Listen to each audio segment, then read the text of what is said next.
Hey, what's up, geeks? Darron Brown here, and you guys, as you can see, the scenery is a little bit different. That's because the spot that I usually record is taken up by a bunch of kids and whatnot. So, I'll be jumping in between both areas. But anyways, for this video, I'm going to discuss with you the pros and cons of working as a contract developer and employee.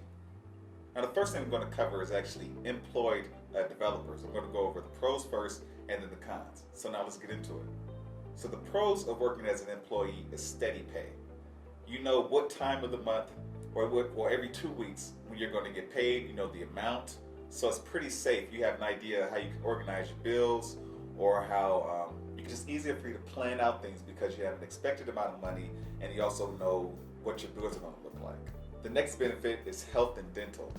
Now, depending on who you are, some people that's a big deal. For me, for the most part, it pisses me off that a part of my contract goes to my health and dental, and I rarely ever go to the doctors or the dentist. So it made me actually want to go into the doctors or dentists just to get checked out. So that's another pro if that's something that you're looking for. And this was something that I wanted straight out of college: the opportunity to wear many hats. Now, I mentioned this in earlier videos. What a lot of developers get caught up in is that once they get hired out of college, they get stuck in a position where they don't have room to grow. Now, let's say that you're one of 5 front-end developers, you have 2 other back-end developers, and then you have somebody else working on like the database or something. When you're working for one of these, and this typically happens in a medium to large size company. So say you work for a large company straight out of college. Yes, you may have the skills and ambition, but because you're stuck in such a small portion of the application, you're not working on just the front end or just the back end. You work on a small part of that. And then most of your day, well, I'll talk about that part. Your small part of that is going to actually, it's not really, the small part you work on is going to give you an idea of how the entire application works. And that can hurt you if you were to try to leave that position after 5 years, because you would think 5 years of experience, oh, you must be a great developer. Well, no, it depends on what you did in that 5 years. You could have had the opportunity to grow, or you could have had the opportunity not to grow. Now, for me, this is a major con. I hated meetings. A lot of those meetings, they were unproductive. Now, this may be dependent on the company, but from what I hear, this is pretty common. People will have meetings with an objective, and then you'll start talking about things unrelated to the meeting, or people just get in there and start arguing. There's no solution. There's always somebody says something, oh, that won't work because of this. But then there's no follow-up, no idea to actually get the things, to basically get the plan to work. And this would happen like every day. And it just was, for me, it was annoying. So when I was in the meeting and I was done with my part, I would ask, do I need to be here? Okay, no, I'm out of here. So that was annoying to me. Also, something that I hated about working for a company was that I could not take the amount of time off that I wanted. So the last few years, I've been doing a lot of traveling. I've been going to parts of the Middle East, parts of Europe, but it's limited. I'm flew out to the Middle East. I was only there for a week. I would have loved to be out there for a month. And when I went to Europe to go see my friends, I would have loved to stay out there for a month. And I was there for 2 weeks. Now, for me, that's a con because I've been in school since I was basically since preschool. And the goal in life, at least for me, is freedom. So I'm going to school all these years, I'm working my ass off, and then I finally get into the professional environment, and then I'm like, okay, I'm stuck. I can't move, so I can only do what you want me to do, and I can only take as much time off as you want me to take off. And what sucks is some of these companies, they'll give you personal preference, they'll give you vacation, they'll give you sick. And instead of giving you all those times separately, they put your personal preference in your vacation in the same thing, or they'll put your sick time and vacation in the same thing, all to save money. So I think that's bullshit, at least for me. I don't like that. Annoying coworkers. Now, it's a hit or miss for me. You know what I'm saying? I mean, I've had moments where I've actually had to go off on people, coworkers. I went off on my boss.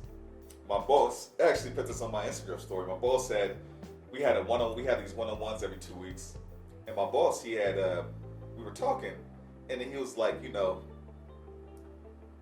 was telling me about how some of my coworkers are afraid of me, something along those lines, right? And he would just say, he started talking. He was just like, man, some of the things that you say, and I'm just like, whoa, did he just say that? And he said, and then I'm thinking about me, like some of the things you said to me, and I'm like, whoa, did he just say that? And then I guess he started thinking more. He's like, man, it must be a cultural thing. He's like, because he's a white dude, and he was just like, he's like, 'cause white people ain't that direct, man, you know. But then he started thinking, he's like, you know what? Sometimes you need to be honest. Sometimes you need to be direct. He said a lot of people can be phony in this workplace. He completely forgot, I guess, the objective of that discussion. But he's like, look, man, I know you're not going to start any problems. He's like, look, sometimes you need to be direct. So fuck it, we need that in the office from time to time. So he just let it be. So, but my point is that sometimes you're going to have to deal with people who are just fucking annoying. You got to deal with your boss. You got to deal with coworkers. And you never know what mood people are in. Sometimes people just don't like you. And you're gonna know who doesn't like you. But sometimes girlfriends break up with them. You know, they ate the wrong food the night before, or you know, playing some video game like Sekiro, and you're just pissed off. But hey, that's how it is. I hate sitting in one place. Now, you know, when I'm zoning and I'm at work, I get a lot of things done, but also sometimes I just need to get up. I need to loosen up my legs. I need to go for a walk. I need to snack on something. And depending on what company you're for, that's not an option. They expect you to sit there the whole time. And if you get up for about 5 minutes, like, oh, well, that was 5 minutes there. You have to make up that 5 minutes later. Just some people can be anal about things like that, you know. And that was just something that I'm not a little kid, man. So if I can control my time and I can control my space, that's what counts most to me. Now for contract work. This is what I do now. So I'm actually, I was working for a company, but now I work for, I work for another company now, and I work as a contract developer for this company. So this company, they contract me out to the companies that they have basically connections with. And I have pretty much steady pay. I'll talk about the different types of contract development. So first, let me just get into the pros. Now, the biggest pro, at least for me, working as a contract developer, is more money. Now, you get more money because you can set your price. Obviously, you're not paying for health or dental, so that plays a part. But then also, man, I'm making like double of what I made when I was working for a company.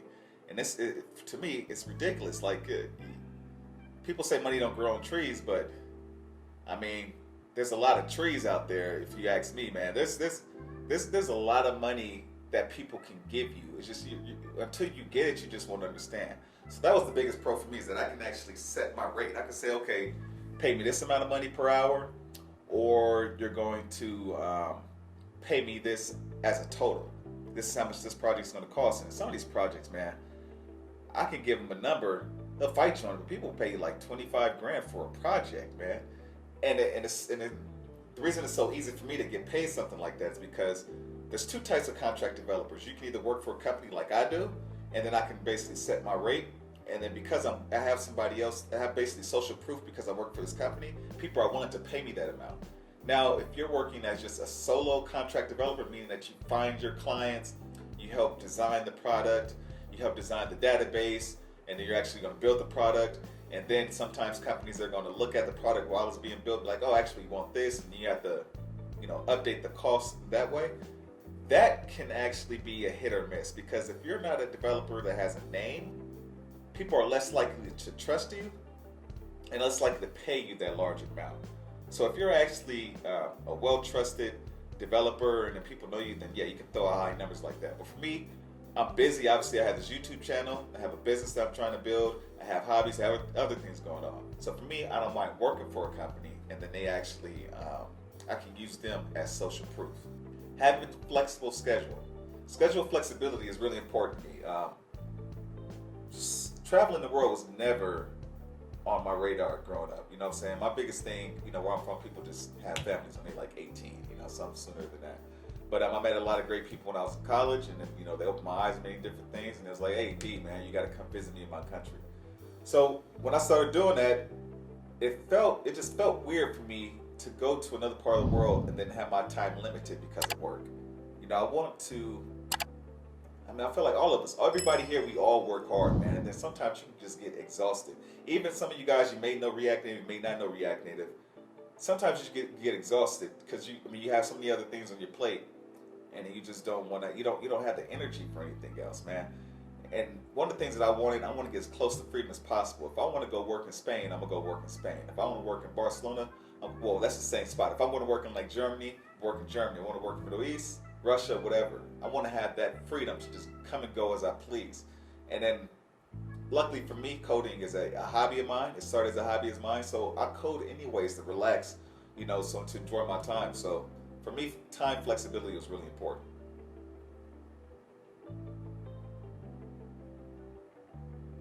And also, yeah, my third point, I already mentioned that I can work from anywhere. So that's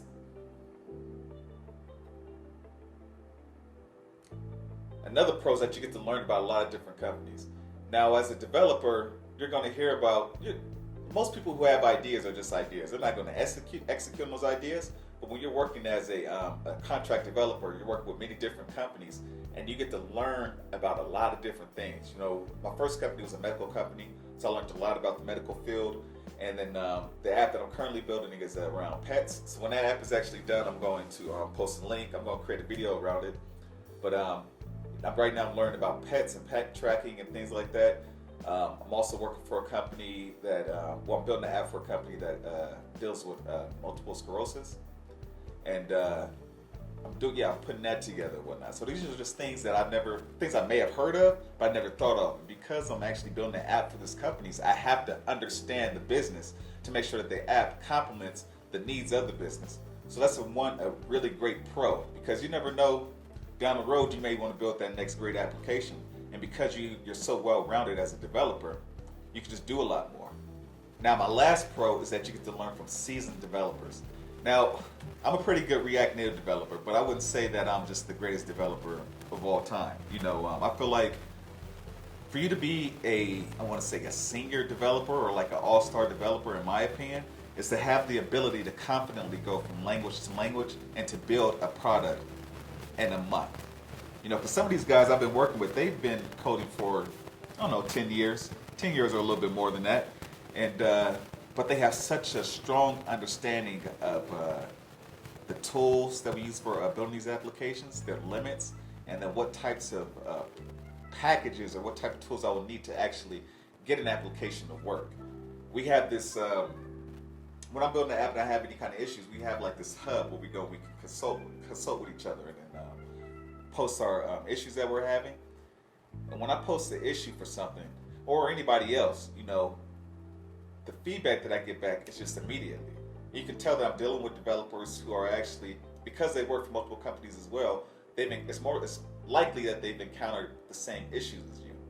Even for me right now, like I'm building an application around maps and getting maps to do something pretty cool that I've never done. The fact that I'm working with all these companies and I'm working with seasoned developers, it puts me in a position where I can actually grow and then get back to you guys.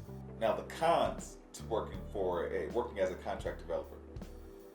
This has to be the biggest con for me. I have a few other cons, but they're kind of whatever. But this is the biggest con. You have to work. Sometimes when you're building an app, a company may hire developers on the front end and the back end.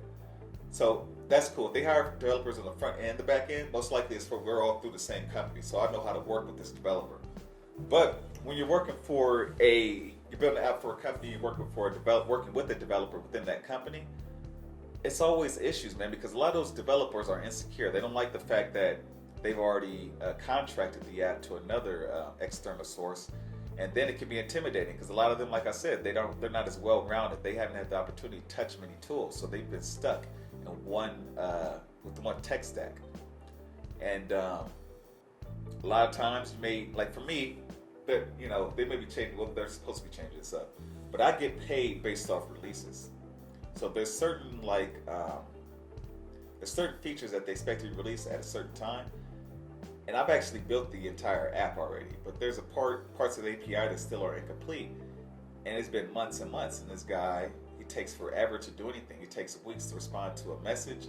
And I had to speak to my project manager, like, hey man, I need to get paid. What I'm saying? The app's been done. This could have been released and I could have took my focus to something else. But this guy's taking forever. And then, you guys get the point.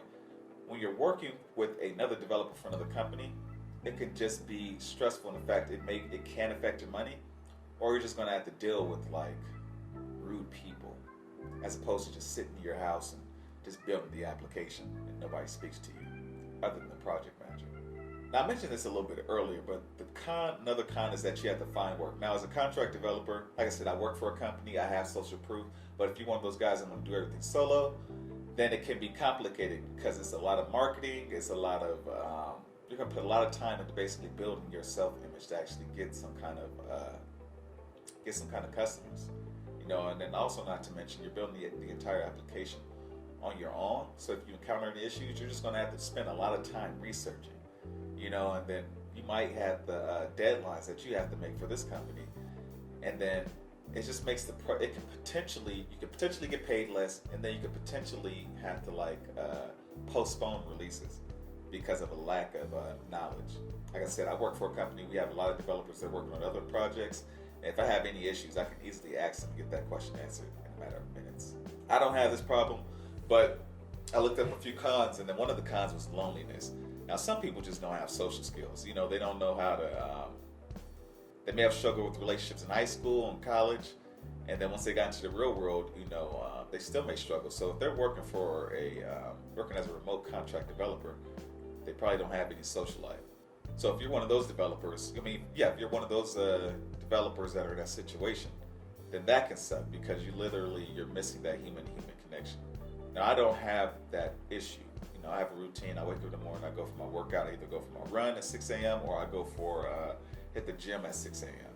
Then I come back and I'm working all day, and then I play my guitar for the most part. So keep an eye out for some of those guitar videos because they're gonna be coming soon. I've been working on them, but that's what I do most of my time. If I can fit in a video game here and there, which I don't have, and the reason I mentioned Sekiro is because I've been on and off playing this game for over a year because it's so fucking hard. I'll play it about 20 times and I won't play it for months and months because it's an annoying game. But anyways, I find ways to stay busy, and then I actually, I might fly out to San Diego to kick with my boy. I'm supposed to be flying up to Vegas to hang out with my other partner. So, you get things like that. But like I said, I'm not one of those guys who could get lonely like that, man. I love having, the freedom to do what I want to do, come and go as I please. You have to plan for emergencies. Now, for me, like I said, I get paid more. So what I've been doing, I've been paying off things. But in the back of my mind, I know I need to save. Do I put in a savings account? No, I need to have that emergency savings fund or whatnot. You need to stack up for a rainy day, because you don't have, what I mean by that, I mean for health reasons, not dental reasons, because you never know what can happen. Because you don't have health or dental through the company, you have to put money aside and plan for things like that. And then it can get easy because, depending on how your spending is, I don't buy a lot of things. But if you're one of those people who like to just get the nicest cars, get the nicest clothes, nicest everything, yada yada yada, and then you just can't control your spending, then you might run into trouble as a contract developer because there's just more variables that are in the equation that you have to take into consideration. Now, that's it for this video. I advise you guys to check out the website geekmode.tech, and there you can check out courses. You can see some of my beginner courses and my intermediate or my expert level courses. And if you guys are interested in React Native, definitely check that out. I want you guys to like, comment, and subscribe, so you can make sure that you continue to get these videos. And that's it. Follow me on social media if you like. Anyways, peace.